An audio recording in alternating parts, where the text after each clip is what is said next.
Saudara-saudara, mari kita berdoa untuk pembacaan dan pemberitaan firman Tuhan. Ya Tuhan Yesus, kami sungguh percaya Engkau telah menganugerahkan bagi kami gereja-Mu untuk hari ini beribadah, menikmati penderitaan dan kematian Tuhan Yesus di kayu salib.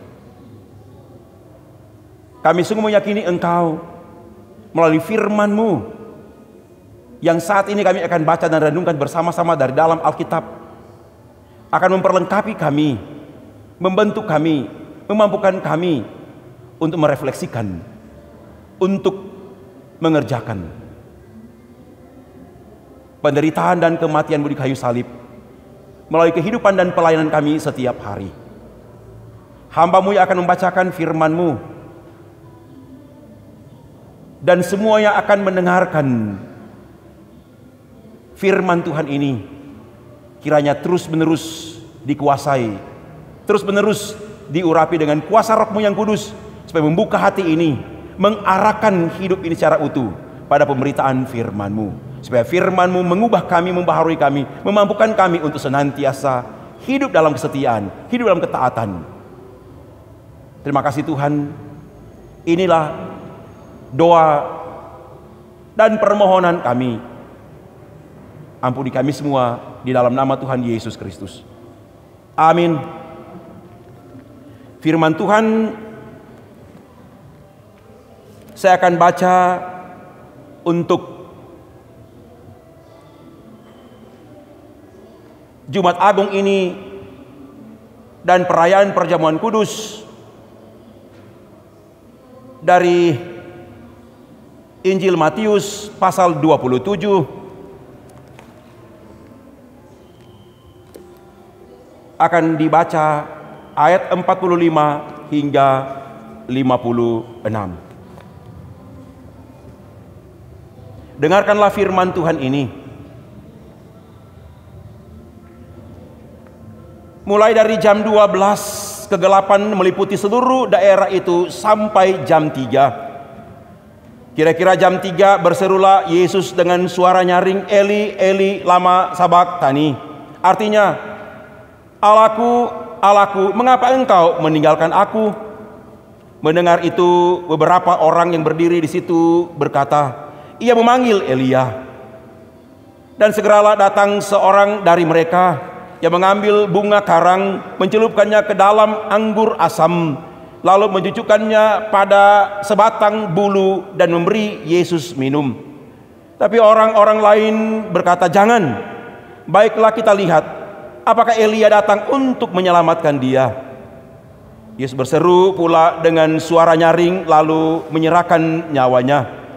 Dan lihatlah tabir bait suci terbelah dua dari atas sampai ke bawah, dan terjadilah gempa bumi dan bukit-bukit batu terbelah, dan kuburan-kuburan terbuka, dan banyak orang kudus yang telah meninggal bangkit. Dan sesudah kebangkitan Yesus, mereka pun keluar dari kubur, lalu masuk ke kota kudus dan menampakkan diri kepada banyak orang. Kepala pasukan dan prajurit-prajuritnya yang menjaga Yesus menjadi sangat takut ketika mereka melihat gempa bumi dan apa yang telah terjadi, lalu berkata, sungguh ia ini adalah Anak Allah. Dan ada di situ banyak perempuan yang melihat dari jauh, yaitu perempuan-perempuan yang mengikuti Yesus dari Galilea untuk melayani Dia. Di antara mereka terdapat Maria Magdalena dan Maria ibu Yakobus dan Yusuf dan ibu anak-anak Zebedius. Demikianlah pembacaan firman Tuhan. Saudara-saudara yang saya kasih dalam Tuhan Yesus Kristus, saya di hari Jumat Agung ini, di dalamnya ada perayaan perjamuan kudus, menyampaikan salam kepada seluruh warga gereja Masih Binasa, bahkan masyarakat pada umumnya. Perayaan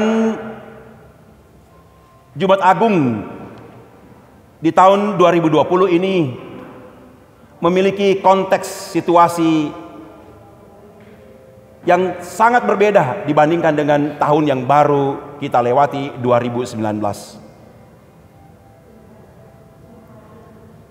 Sekarang ini secara menyeluruh, secara global, kita sementara berada dalam konteks di mana COVID-19 ini menjadi ancaman yang besar bagi dunia ini. Saya percaya dalam perayaan perjamuan kudus, makan roti dan minum anggur di Jumat Agung ini, kita semua dimampukan untuk berefleksi. Kita semua dimampukan untuk dalam kesetiaan iman, mampu untuk hidup dalam satu suasana yang ada keyakinan yang utuh bahwa Yesus yang mati di kayu salib telah membawa penebusan dan pengampunan yang utuh bagi manusia dan dunia ini. Sesungguhnya bicara tentang kematian sifatnya sangat universal. Tetapi kalau kita berbicara tentang kematian Tuhan Yesus, itu tidak bisa dipisahkan dengan proses penebusan dan pengampunan untuk manusia dan dunia ini. Dan penebusan pengampunan yang telah kita alami melalui kematian Tuhan Yesus di kayu salib sungguh-sungguh telah memperlengkapi kita, memampukan kita untuk senantiasa hidup dalam kesucian dan hidup dalam kekudusan.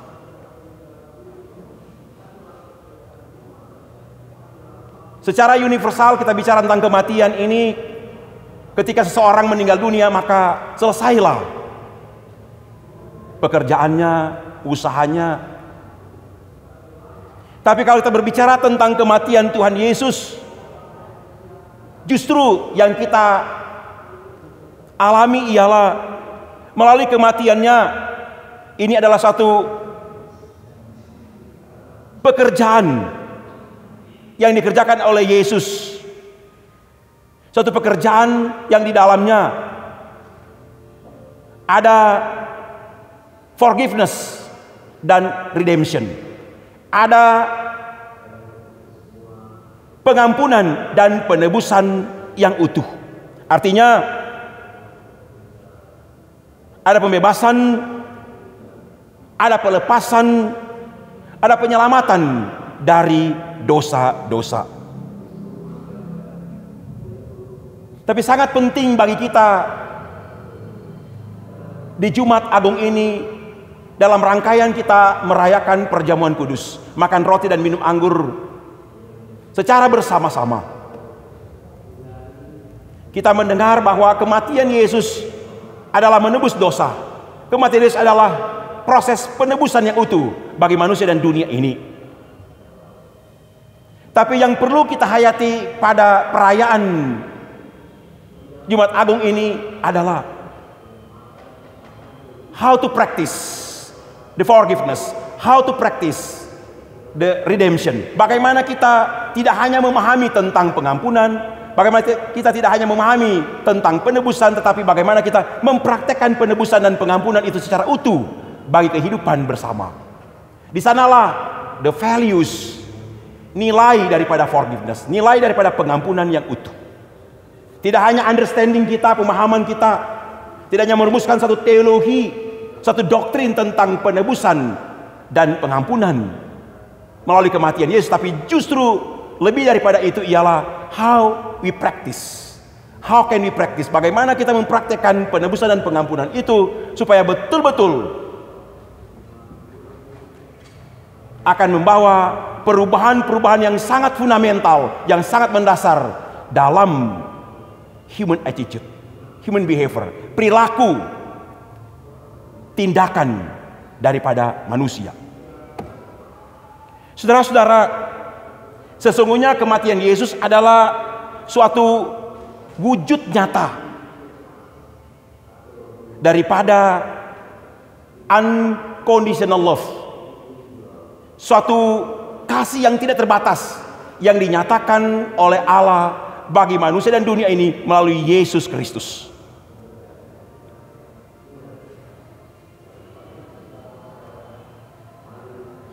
Unconditional love ini yang kita terima melalui kematian Yesus Kristus di kayu salib dapat kita lihat dalam pembacaan yang kita telah baca dalam Matius 27 ayat 45 sampai 56 ini. Terutama bagaimana penghayatan dari para prajurit dan pasukan yang ada pada masa itu. Kita boleh lihat dalam ayatnya yang ke-54, yaitu suatu faith recognition, pengakuan iman yang sangat nyata, yaitu sungguh ia ini adalah anak Allah.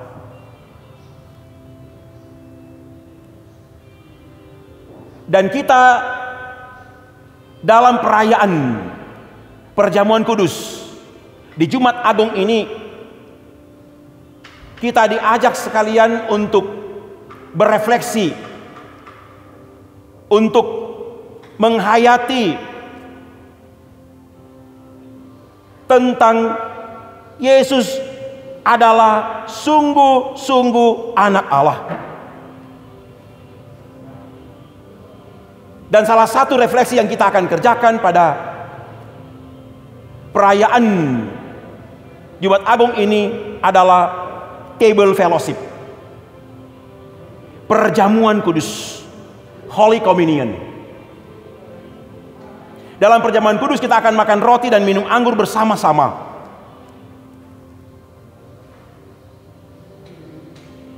Yang memiliki dimensi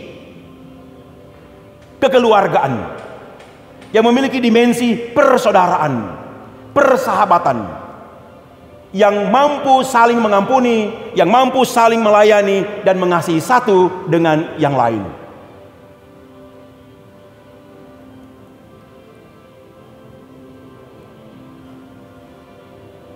Walaupun dalam perayaan perjamuan kudus kali ini kita akan rayakan di rumah masing-masing, bukan di rumah gereja. Dan ini merupakan tantangan bagi kita juga. Mengapa? Karena sudah sekian lama, tidak hanya berpuluh-puluh tahun, tapi beratus-ratus bahkan beribu-ribu tahun senantiasa melaksanakan perjamuan kudus di rumah gereja. Tapi tahun ini kita merayakan di rumah-rumah. Ada banyak isu, ada banyak pertanyaan. Apakah pertanyaannya bersifat social questions, theological question, pertanyaan bersifat sosial, pertanyaan sosial, atau pertanyaan bersifat teologis? Dan ini harus dijawab oleh gereja. Dan firman Tuhan yang saya sudah bacakan pada hari ini adalah jawaban bahwa pewujud nyataan unconditional love, Allah mengasihi dunia ini dengan tidak terbatas. Maka perayaan di rumah, makan roti dan minum anggur di rumah, tidak akan mereduksi, tidak akan mensimplifikan, tidak akan menyederhanakan, tidak akan mengurangi nilai daripada table fellowship, perjamuan kudus bersama. Kita melaksanakan perjamuan kudus di rumah tidak akan memiskinkan persaudaraan kita, tidak akan memiskinkan persahabatan kita, tidak akan memiskinkan kekeluargaan kita. Saya percaya bahwa sebagai warga gereja Masih Injil Minahasa, melalui pelayanan para penatua, samas, guru agama dan pendeta, baik di kolom maupun di jemaat dan di kategorial Bipra, saya sangat meyakini pendekatan pelayanan pengembalaan, katekisasi, pemuritan telah memperlengkapi warga gereja sehingga dapat melaksanakan perjamuan kudus di rumah dengan hati yang ada ketulusan dan keikhlasan. Yang paling penting saya mau katakan ialah bagaimana kita menerima penebusan dan pengampunan yang telah dikerjakan oleh Yesus Kristus melalui kematiannya di kayu salib.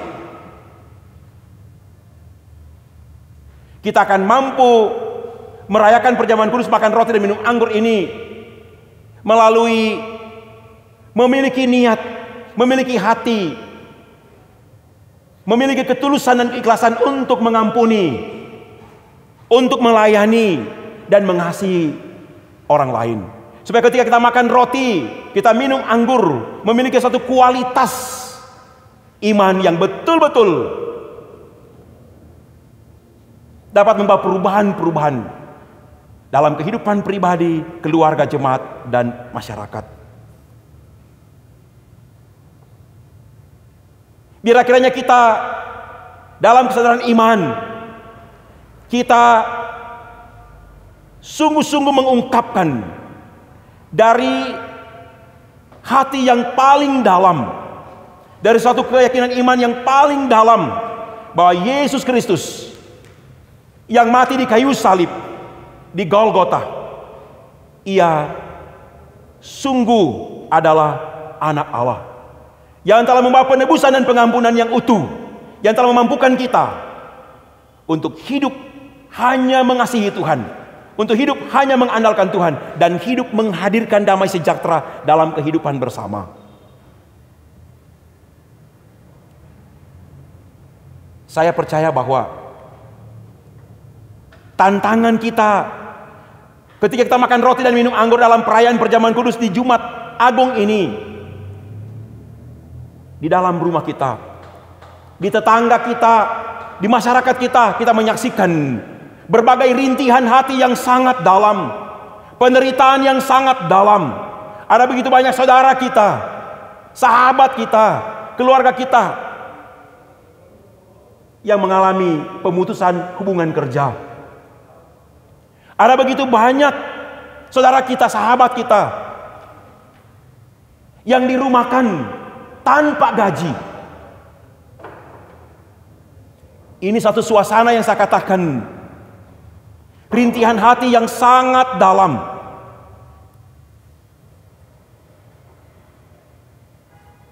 Saya yakin melalui makan roti dan minum anggur, melalui pengakuan iman yang nyata bahwa Yesus yang mati di kayu salib adalah sungguh anak Allah, akan mampu memulihkan kita. Melalui meningkatkan kualitas pelayanan diakonal di Jumat Agung ini, kita mau berkorban melihat orang lain. Ini dimensi diakonal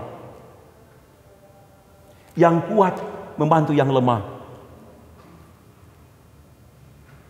yang lemah menguatkan yang kuat.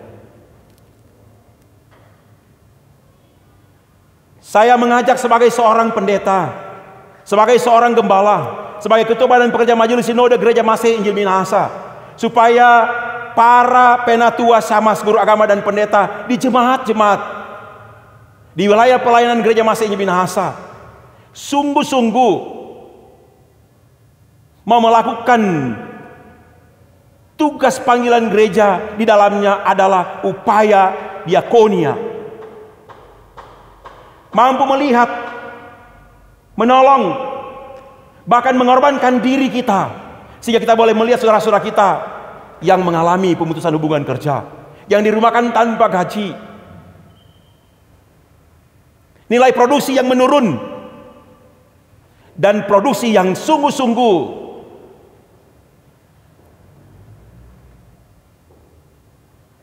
tidak dapat menjawab kebutuhan pasar yang ada saat ini. Karena itu,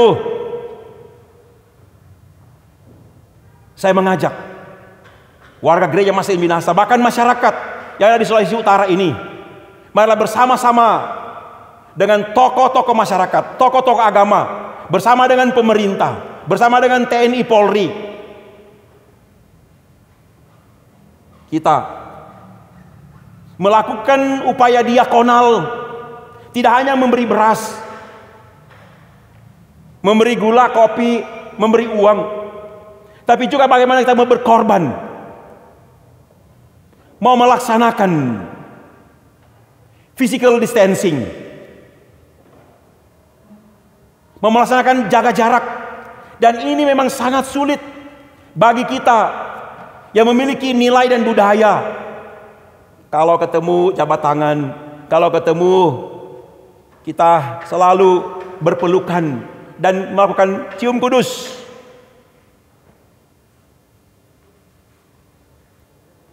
Ini tantangan. Kita pergi bekerja, kita jaga jarak. Tapi kalau kita disiplin, kalau kita mau berkorban, melaksanakan physical distancing secara konsisten, maka ini adalah juga upaya diakonal kita, refleksi iman kita ketika kita makan roti dan minum anggur dalam perayaan perjamuan kudus. Dan ini akan memutus mata rantai penyebaran COVID-19 ini, supaya harapan kita semua di waktu yang akan datang, kita boleh bersama di rumah gereja dalam satu meja perjamuan kudus. Kita duduk saling mengampuni, kita duduk saling melayani dan mengasihi satu dengan yang lain, sambil makan roti dan minum anggur, dengan meningkatkan kualitas persaudaraan, kekeluargaan, dan kerukunan.